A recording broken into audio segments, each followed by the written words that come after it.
देखिए, इस बार जो पूरे हज का क्या प्रोसेस है वो लगभग 2 महीने पहले चल रहा है। यहाँ तक कि जो हज का बायलैटरल एग्रीमेंट है सऊदी सरकार से और हमारी सरकार के बीच, वो भी 1 महीने पहले इस बार हुआ है।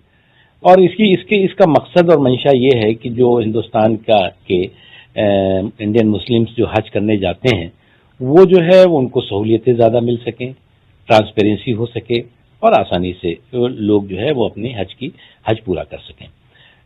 अभी तक की रिपोर्ट है, अभी तो 2 दिन में और बढ़ेगी। तो अभी तक लगभग 2.25 लाख लोगों ने जो है वो हज के लिए एप्लीकेशन दिया है और खुशी की बात है कि इस बार लगभग 3,000 से ज्यादा महिलाओं ने बिना महरम के भी एप्लीकेशन दी है।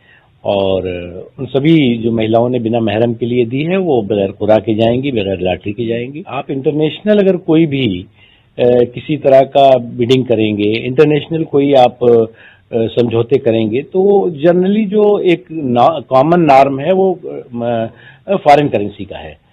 और कुछ एजेंसीज हैं जो इंडियन करेंसी को एक्सेप्ट करती हैं। हमारी तो कोशिश है कि 100% इंडियन करेंसी को एक्सेप्ट करें लोग। और लेकिन अब जो हमारे बस के हाथ में नहीं है, जो विदेशों के हाथ में है, तो उसमें हम नहीं कुछ कर सकते।